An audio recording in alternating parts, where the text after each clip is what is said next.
Layla was 17 and lived in a small two-bedroom apartment on the east side of the city. It wasn't much. The wallpaper paled in the corners, the fridge made strange noises, and the front door needed an extra push to lock.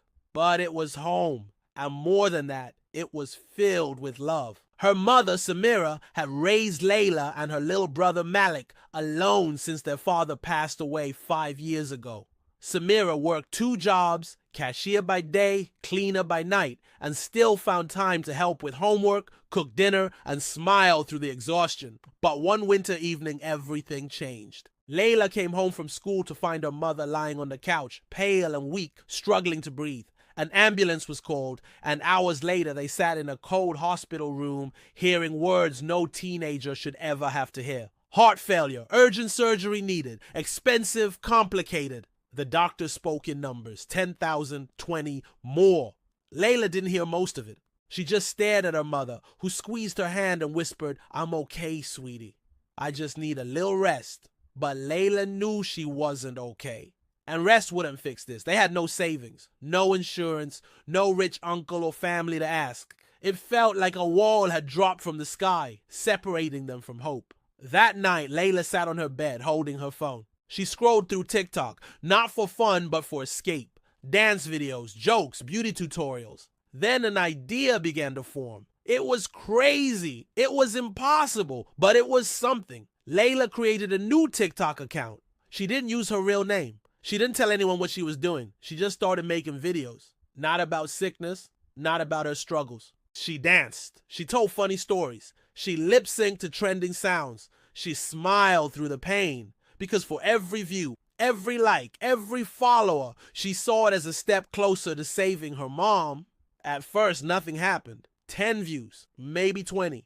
Sometimes she cried after recording. Sometimes she wanted to give up, but she didn't. Every afternoon she came home, did her homework, made sure Malik had dinner, checked on her mother, and then she filmed every night, no matter how tired, no matter how scared. And slowly the account grew. 100 followers, 500, 1,000. People began to comment, "You're so funny. You have great energy." Layla smiled at the screen, but inside she was still terrified. Her mother was getting weaker. She still hadn't told anyone the truth. Not her friends, not her followers, not even her mother.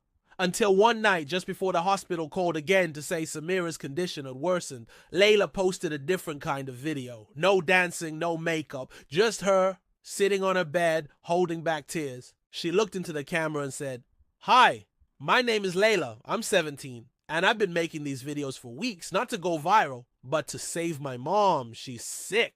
Her heart is failing. She needs surgery we can't afford."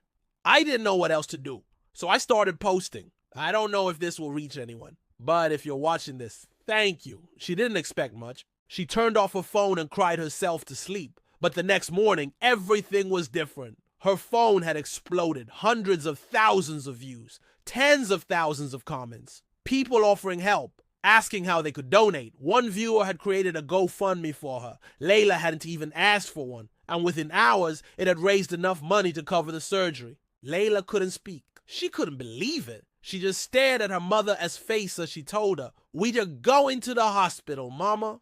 You're getting the surgery. We did it." The operation was long, complicated. Layla waited in the hallway, holding Malik's hand, praying silently, barely breathing. And when the doctor finally walked out and smiled, Layla collapsed into tears. Her mother was going to live.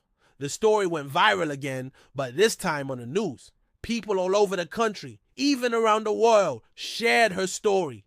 Layla now has over 3 million followers, but she doesn't post dance videos anymore.